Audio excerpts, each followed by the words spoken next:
Hey, folks, welcome back to another episode of Divine Independence. It's Josh Michelle here, and wanted to give you a quick rundown of last week. Well, we talked a little bit about who we are, where we come from. We got a little bit into crypto, but not too much. We talked a little bit about what that really means, not too much. I really just kind of covered the wave tops there, and also got into why you might want to move here, but didn't dive too much into that either because you might want to move anywhere. Just the point we're getting at here with this show is building self-sufficiency and building freedom into your own life, regardless of where you're at. We just kind of like this place because this is where we're at. With that, we're going to launch into today's episode. Michelle has some really cool topics to talk about, so go ahead and jump into it, Michelle. Thanks, Josh. Yeah, I was thinking this week we could touch on why it's so important to build a self-reliant mindset.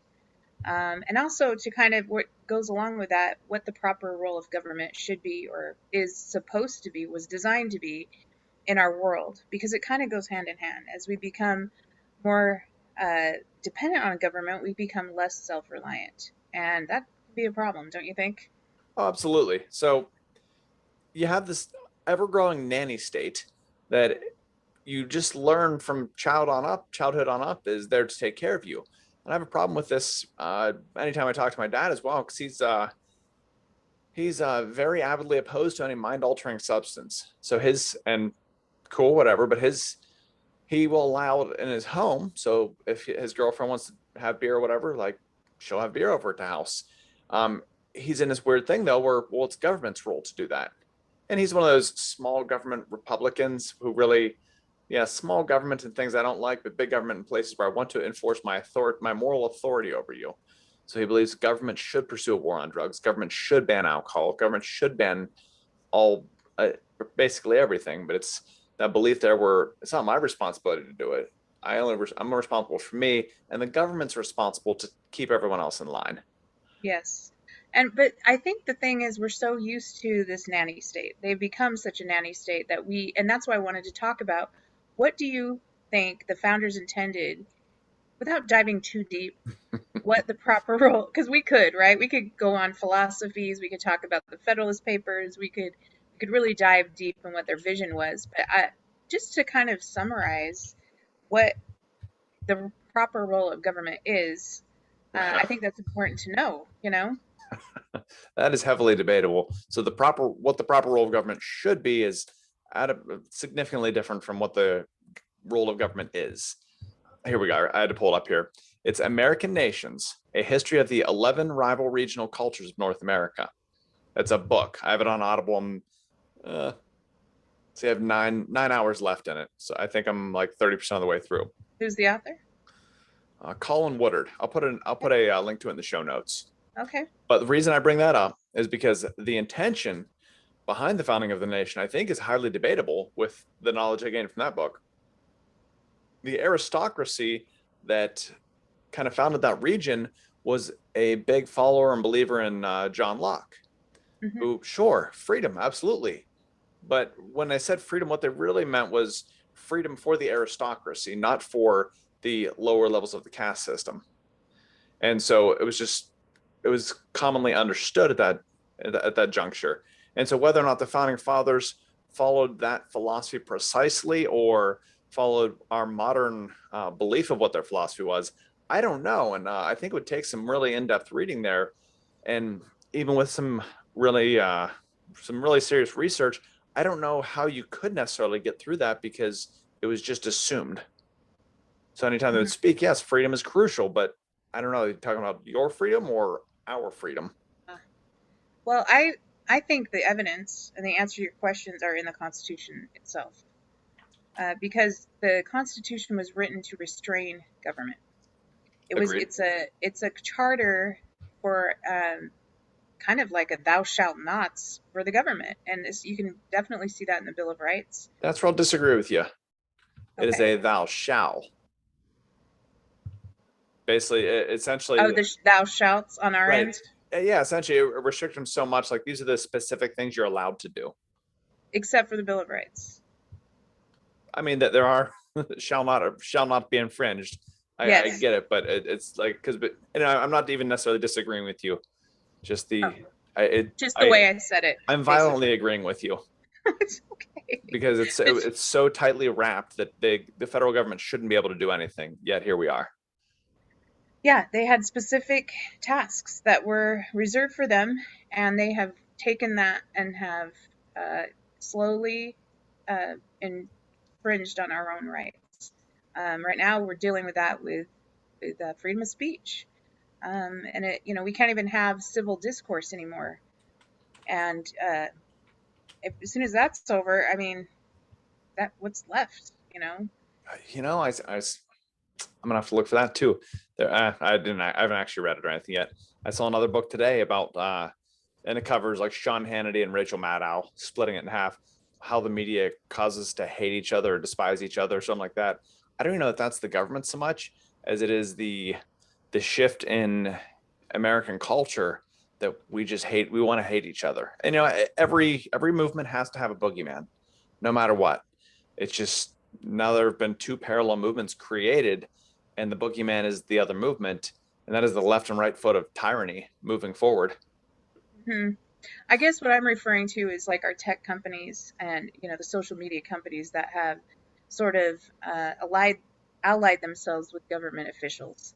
You have Mark Zuckerberg meeting with Barack Obama and the before the 2016 election, talking about things that they can censor on Facebook. You have so there's basically an alliance and different companies of power with our government, which creates a bigger power structure because now it's expanded to our companies that we all enjoy, like social media companies, and they definitely are censoring what we're saying. There's little caveats. People are getting kicked off left and right. So even though it's not the government themselves doing it, um, Yeah, it's a pretty complex issue. it really is, and I didn't want to dive too deep in that. We But could I we think could really go in some rabbit holes with that that's one. true, and I don't want to do that today. But back to personal responsibility and the role of government. It's pretty much laid out in the Constitution, and I feel like the solution for us to get back there is to educate ourselves on what the proper roles should have been, and by reading the Constitution, teaching our children the Constitution. But for instance, in your life, now that you've moved out here to Devine, what do you notice is what is why is it so important for you to be self-reliant? Well, because I know for a fact there's no one coming to help whenever stuff goes wrong. I mean, you look at the big freeze we had this past winter. Yes, right. There's nobody coming. The city can't keep the water on. They can come by and tell you have 11 chickens and you need to get down to 10. They'll come by and tell you that you can't have livestock, but they can't keep the freaking water flowing. They'll tell you can't have gray water because when I was renovating the house, I wanted to install a gray water system to water the lawn. No, we don't do that here. You can't do that. You don't keep the water on. So what is it you would say you do here other than restrict my freedoms?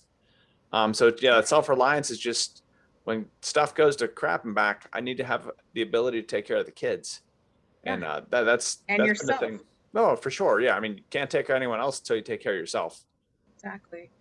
And so I think that government has really created a mindset in our with for the past 50 years that they're in control and they can take care of us. They And are in control. Let's not yeah, but then they're not. Like you said, but they're only in control when it's expedient for them, but not necessarily when we need them. I mean, I remember I don't know how old you were during the whole Hurricane Katrina in Louisiana, if you remember. Those people were stuck there waiting for FEMA buses to take them out, or city buses to get them out, and FEMA to bring in food and supplies. And they waited and waited and waited, and it didn't happen. And so if we rely on the government, we are going to be disappointed, and every time. it will become a crisis. And so it's very, very important for us to take personal responsibility in our life. I have a little quote here from Stephen Covey, who said, "As human beings, we are responsible for our own lives. Our behavior is a function of our decisions, not our conditions, and we can subordinate feelings to values." And I just think that is so important to realize that we have the power to act. I'll never forget in that same Hurricane Katrina, I remember this very poignant picture in Time magazine after the fact where this woman was literally walking. out of New Orleans. She was like, had enough. She wasn't going to wait any longer. She picked up her stuff. She was holding her child in her hand. She's like, she was walking out of the city. And personal responsibility. What are your thoughts? Don't ever wait on anyone to help you out or take care of you. That's I get in a lot of trouble from my wife because of this, because she just wait, just wait, just wait. This is someone's job. This is this is what you're supposed to do. She just wants good order. And you can't rely on them. I, Throughout all my career when I worked in the government was incompetence and aptitude for the most part. I mean, you get some really highly competent people sprinkled about, but most of it's just people you can't fire. They're Yeah. just there. So that's the majority of government. They know they can't be fired. So they don't really need to try. There's no economic incentive. They're not going to get a promotion from doing a super awesome job. They just get to, get a pat in the back or something. Government is mostly inept. And so anytime, and this reminds me of a story from up when I lived in Denver. There was a big mudslide. I want to say it was in Lyons, Colorado. So it was maybe an hour and a half outside of Denver. And there were these private, I don't know, they were basically just groups of people volunteering to help out. There's a stream, maybe, I don't know, a foot and a half, 2 feet wide of water running through this area. FEMA can't cross it. They're literally just standing there. What do we do? Well, we have to fill out these papers and we have to get approval from this. They said, dude, it's like 2 feet across. So they just laid down a 2x6 and a sheet of plywood over it. Look, bridge. Oh, sorry, we can't use that. We're not authorized. There's too much risk involved. What if someone falls off and gets hurt? It's 2 feet. I think you'll be fine. So either way, they just worked around FEMA because FEMA was just wasting space. And kind of like in Puerto Rico, whenever they first lost the power, because they still haven't been fully restored, pallets of water just sprinkled across tarmacs and across the state, or the island rather. No, FEMA didn't know what to do. It's the ineptitude of government.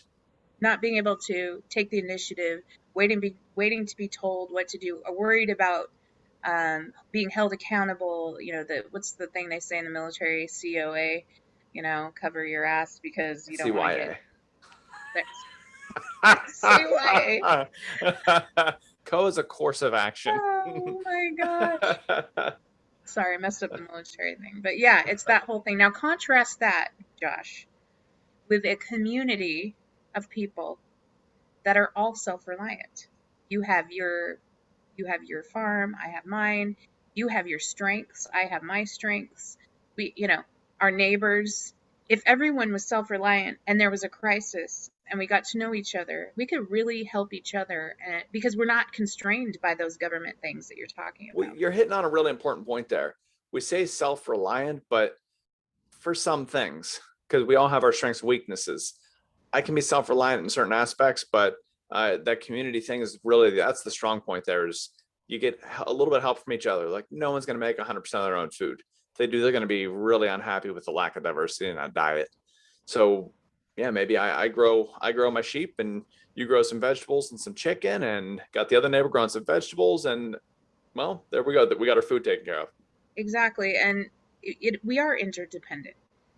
And so I understand that kind of, there is this individualism, but there's also this interdependence that we have living in this world as human beings. We have to be interdependent.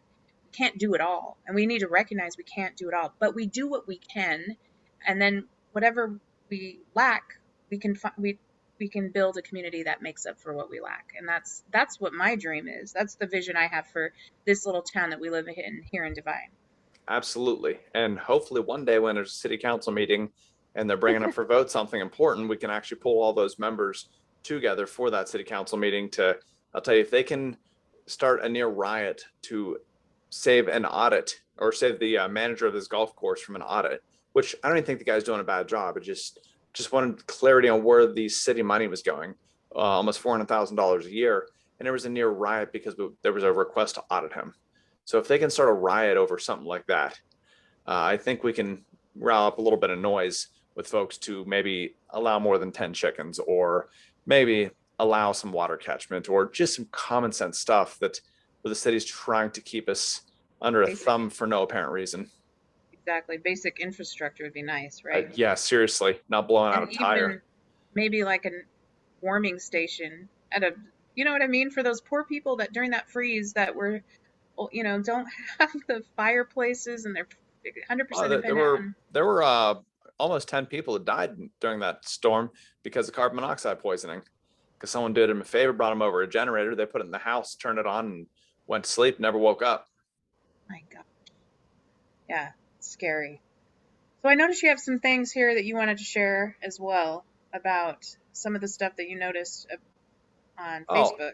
yeah. So this is something the wife sent over to me actually, the first one there, and it falls into this line of personal responsibility and kind of where your left and right bounds are.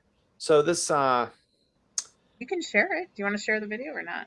Think it's too well, long? I put it in the show notes. Oh, okay. Um, but it's of a transitioned, a former man now transitioned into woman, Okay. and going into a, it's, I just call it a nerd shop, like comic book shop. They got all that sorts of stuff in Okay. New York, and the owner of the comic book shop, Vietnam veteran, just going on a rant out front after this individual walked in to read him his rights of how they were offended by the poster he had out front. His poster said something about if you're born with a male appendage, fill in the word there, you're a man, not a woman, and that was it. And this individual had to go in to tell him how their feelings were hurt and how it was wrong. Like, dude, step off. Like, don't give him money. Period. That's just how the free market works. Your right to be offended ends at the front of his shop. So if you don't like it, don't shop there. Instead, you want to go on camera there just to get the likes on Instagram and Facebook. Mm, You weren't doing this for any noble cause. You were just doing it to make a scene, and you wanted to be in the limelight. Well, you got your attention, but now you've also lionized this guy. So if you disliked what he was doing, there are a lot more tactical ways to raise awareness to that and say, hey, this guy's a jerk, and he's posting all this stuff or posting a sign out front to spread his views, which folks don't like, and don't shop there. Instead, now you have lionized him to be a hero of freedom of speech. And the problem I see with that is that guy probably doesn't have any extremist views. Um, he just he dislikes that single issue, but he's more likely then to be associated with actual extremists. You will yeah. get Nazis and white supremacists flocking there because, oh yeah, you're part of the power, brother, blah blah, all the wackos, and now he's making more money, and now you're kind of creating a center of gravity for extremists in that area. Well, now you've made the problem even worse in your Yeah, vision. it's really become this tattletale state. Like Exactly. Mom, he called me this. Really, you're an adult. Ignore it. Right, suck it If up. you are confident in your decision, then own it. Because you know what? In life, people aren't always going to like you. They're not going to believe and agree with what you say. And that's part of being an adult is maturity just to ignore people. We've all been in places where we've been marginalized in one way or another. Um, you know, it isn't just owned by one group of people. And so allowing and that you're right, it gives them the power. You're giving them the power. And that's anti personal responsibility. Personal responsibility is like I can't control what you do. I can only control what I do. And Yep. that's what I'm trying to teach my kids. That's what I'm trying to teach those around me because I feel like that's where true freedom lies. I remember when I was a kid, my mom would go shopping with me and take when I was about middle school age, she'd take me to get clothes, and of course she had the purse, right? So because she had the purse, she wanted to have a say in the choices of the clothing. And I remember thinking to myself, I cannot wait till I have my own money so that I can buy the things that I want to buy. And so we have to understand, like, if we want to be adults and have the responsibility of being adults, then we need to take responsibility for ourselves and our decisions and our feelings. I mean, come on, Just feelings. like teenagers, they always want all the benefits of being an adult, but they never want the responsibility of being an adult. Okay, you want to That's make right. those decisions. Well, why don't you go and make that money and then make that rent payment and then make that electric payment and then come holler back? Exactly. Oh, but Exactly. I I just got kind of want to try it out. We'll try out a job. you. Yeah, try out a job and see if you still want to try it out. And on a personal responsibility thing too, like people want to get on social media and I think social media is really the thing training people to do all the snitching Hmm. because you can report to Facebook. How about if you don't like someone, just block them? It's that easy. I mean, I actually don't even know if Facebook has a block button anymore, but They do, I oh, think. I okay. don't know. Or an unfriend. Yeah, you can block, you can hide them, so you don't have to see their posts without Okay. unfriending. Yeah, I perfect. I mean, I don't know. I left Facebook long enough ago, but block them. can't quite leave it, Josh. I can't quite leave it. It's that darn marketplace. It gets me How all the much you time. buying? I don't know. I just Sounds like like you got a buying problem. it. Maybe I do. No, Okay, I you had got brought another back in one. there for a farming thing too. But man, yeah, it's tough to get away from. It Everybody's, is. especially the older people. Yeah, that's right. All right, so what do you got for this other YouTube thing that you were wanted to share? Okay, so grassroots movement always get co-opted, and I added in a Vice video link. It was essentially people complaining and the grassroots organizers complaining about how BLM, Black Lives Matter, had gotten to such a gigantic organization and provides them literally no support.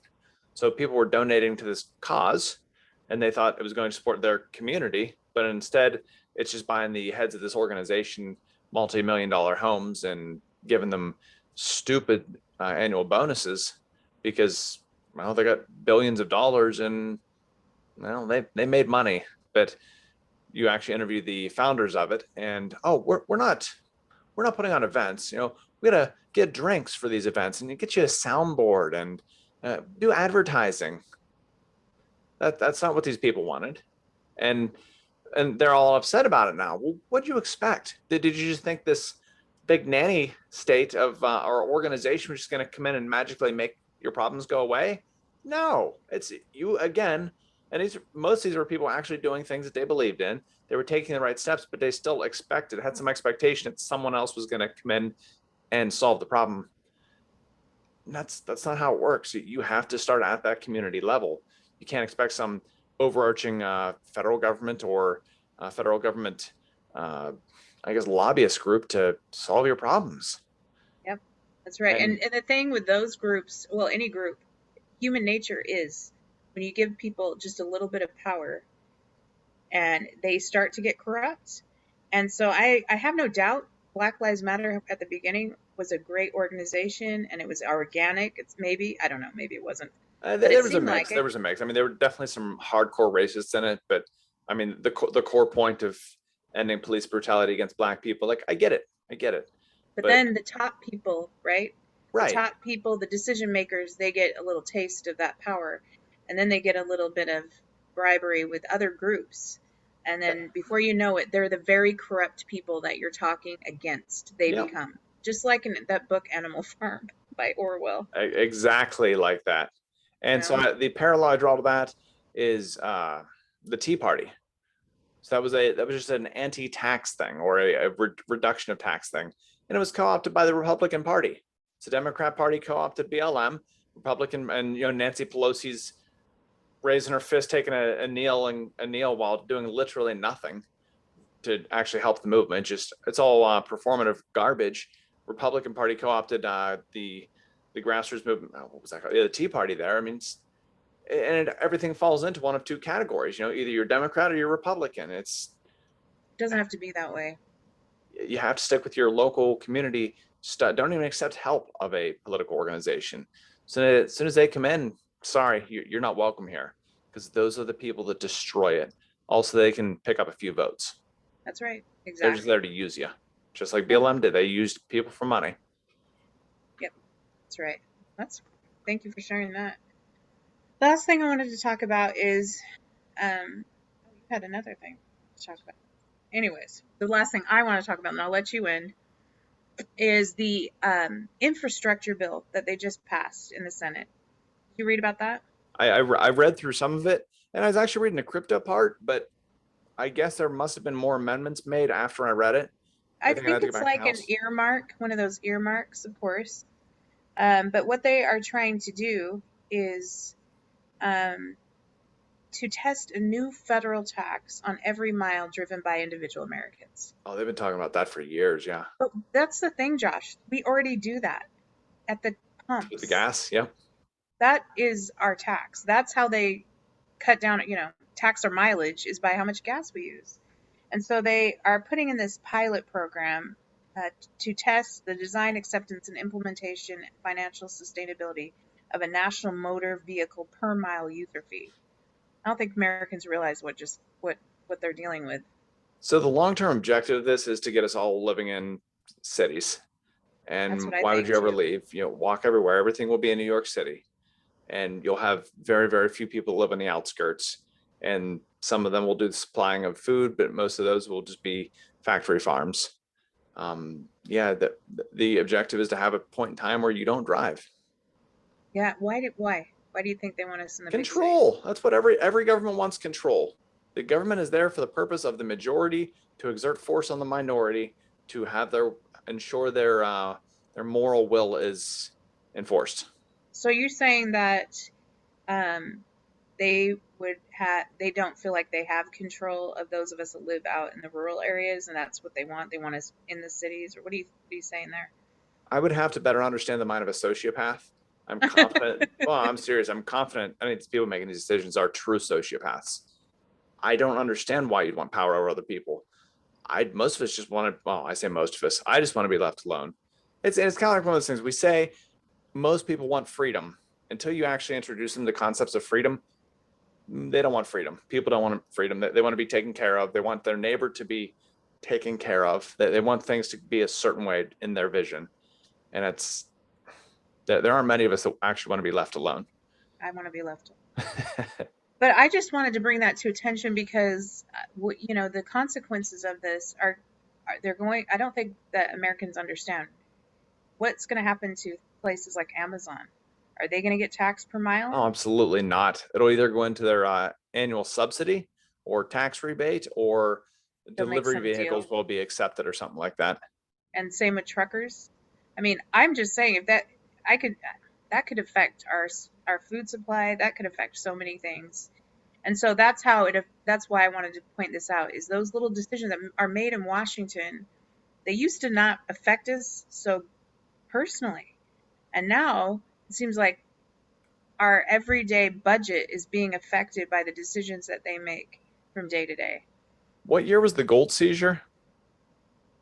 I don't know, Was that Josh. 33? That's your I thing. want to say it was 1933. I could be wrong on that, but yeah, I'm positive, 100% sure that that affected everyone. Or Yeah. rationing, or victory gardens. Okay. Well, I'm just saying, like, a lot of people think that, oh, that's in Washington. That doesn't affect me. You know what I mean? I don't like politics. I don't want to get involved. I don't want to hear the news. I know it's inconvenient. It's not pleasant. It's negative. Nobody wants to talk negative. That's such a downer. But if we don't hold these people accountable, they're they're making. What are you gonna say, How are you going to hold them accountable? Josh? Come on. We're talking about solutions, Josh. Remember I, solutions. how are you going to hold them accountable? At the voting at the Okay. on elections. Oh, And this is lost where we'll faith in depart. This elections. is where we depart. But we need to leave on a high note. So what's the solution? What Building do we need to community. do? Building communities is the solution. You have to come together and focus on that community. What can we do to mitigate some of these sorts of things? The less we need to drive to town, the better. Realistically, beyond that, focus on your own skills. Focus on developing high value skills. If you can work remotely, even better. That way you can live outside of the tight controls of a city, and you don't have to worry about spending a month's rent on what could potentially be these extreme mileage fees on top of gas taxes.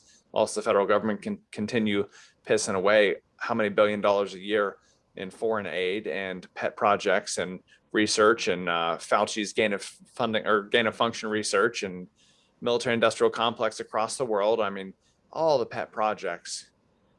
Yeah.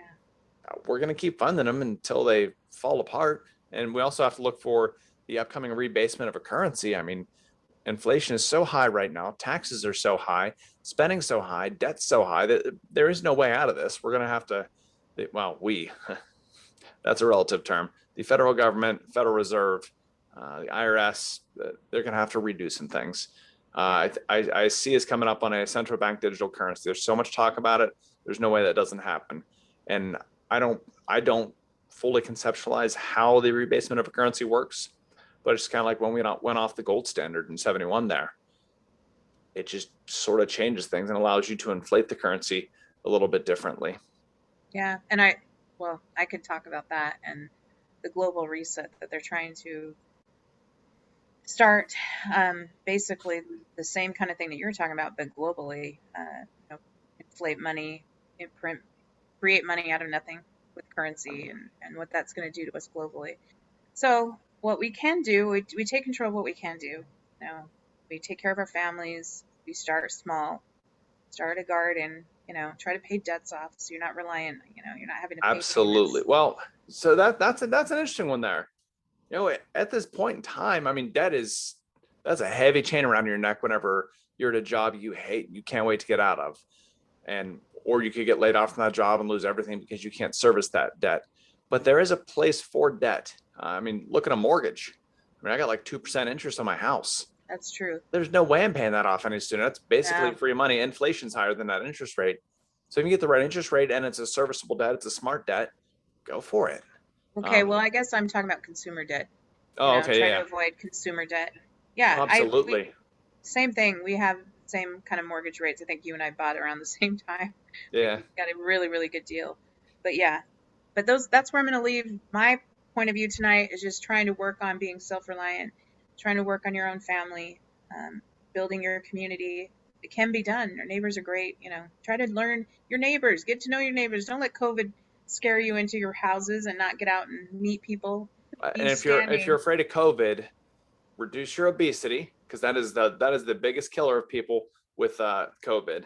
Other than that, I mean, like masks, that's a false sense of security. But sure, if you want to do that, put it on. It's social distancing to a point. I mean, I For really think sure, you got to be careful of being with too many people. I like the 6 foot space. I'm a space person. for I want my sure, space. for sure. Don't get that close to me. Bubble. Noted. Imagine me swinging with a knife. Don't let me cut you. All right. Well, did you have anything else, Josh? You did have one more point. Did you want to make that? Or No, that's okay. I think we're good on that. Last question I have for you though. What okay. steps are you taking to build resiliency in your own life right now? Well, I am preparing for goats. Oh, okay. What kind did you We're come down looking to it? at La Manchas, mini La Manchas, Okay. or the other one. What's the other one called? One that your friend had. Nigerian dwarf goats. Nigerian dwarf goats, but I've heard they jump super high. Yeah, likewise. And so I'm not. The last thing I want to do is chase goats around the neighborhood. I already had to chase my dogs. They've been getting out, but Did you get them back? I got them back. Yeah, Okay. we're gonna have to get our fence gate tighter. But yeah, we're getting goats. I need to start planning our our fall garden. I need to get in going on that. And I I'm know. I'm also super late. Yeah. I finally got my drip line in. Yeah, and Jay's starting to set those kind of things up, drip lines. We're just trying to get our house in order, slowly but surely. And like I'm finishing up my job here at the end of this month, and after I have that, then I'll have a lot more time to do those kinds of things. No, I hear So you. those are my goals. We're trying to get a water system going on. We do want to get gutters so that we can create some, drip. What do you call that? Water storage Yeah. system, that kind of thing. How Smart. about you? What are you doing? You're doing a lot. I am literally never stopping. So right now I'm doing battleground to breaking ground. It's a veterans program to help you transition to agriculture. So they cover a whole lot of different stuff. And I actually met a guy over in Nixon. He's like 2 hours away. He's on the east side of San Antonio, and he owns like 5 different businesses. So I'm really interested in picking his brain on the business side of things, and he's actually going to help me learn a little bit of alcohol brewing because I really like brewing beer and stuff just because you kind of get cool flavors out of it, and it's kind of like cooking. So that's the thing I'm trying to do, and I'll be learning about pigs and sheep and cows and all that sort of stuff, but more than I'm already doing with sheep and whatnot. Working on some chickens and some pigs, just trying to learn all those sorts of things. So starting small so I can work it slowly but surely. I think you're frozen. And yep, we lost you. We lost you. And beyond that, I'm working on putting some tile in the back, framed out a whole new master bedroom and family room, and just working slowly but surely to get the house fully livable because we got most of it pretty good right now, but there's a whole lot of it that's just, well, I shouldn't say a whole lot of it, but there's just a whole lot of stuff to finish up. So Construction and farming, I guess, are the biggest things I'm doing right now. And if I ever happen to get a free moment, I'm going to get into programming. Well, doesn't look like Michelle's coming back today. Looks like her computer dumped to bed. So with that, folks, been a good show. Hope to see you out here again. And if you do run across anything you need some help on, need some pointers, let me know. I'd like to work with you and kind of at least point you in the right direction. Check me out over on Float, Josh_R, or no, just Josh R. And check us out on YouTube or Odyssey, Devine Independence. With that, folks, make it a great week.